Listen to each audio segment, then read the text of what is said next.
Hey tout le monde, aujourd'hui on va parler de l'anthropomorphisme. Je vais t'expliquer pourquoi quand un serpent te mord, ce n'est pas parce qu'il est méchant. Quand un gecko ou même un pogona ou un reptile reste sur toi, ce n'est pas parce qu'il t'aime. Et un seul reptile n'est pas forcément triste. C'est le sujet de cette vidéo, donc c'est parti. Premièrement, une grande partie du comportement des reptiles est contrôlée par des structures cérébrales anciennes, notamment le tronc cérébral et les ganglions de la base. Mais à quoi servent-elles exactement ?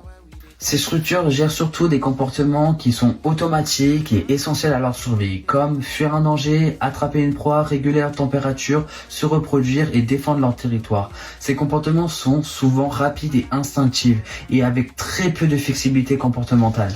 Deuxièmement, les reptiles possèdent un système limbique, une zone liée aux émotions et à la motivation. Cela signifie qu'ils peuvent ressentir des émotions simples, comme la peur, le stress, la motivation alimentaire et la motivation de survie.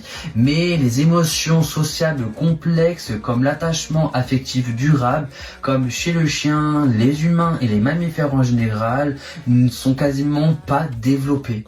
Troisièmement, chez les mammifères, la partie la plus développée, c'est le néocortex. Et c'est impliqué dans la cognition complexe, l'empathie, leurs relations sociables. Et les reptiles, eux, ne le possèdent pas.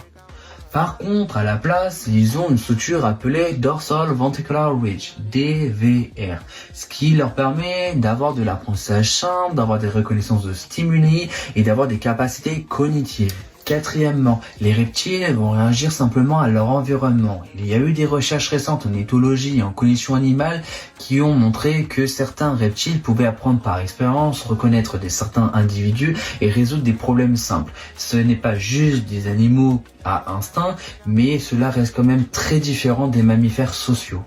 L'anthropomorphisme, c'est de croire que ton reptile pense comme toi, ressent comme ton chien, ton chat, comme les mammifères sociaux en général, alors qu'il réagit juste pour survivre. J'espère que cette vidéo vous a plu, que vous avez appris de nouvelles connaissances. Je vous dis à très bientôt, prenez soin de vous, à la prochaine, allez, ciao!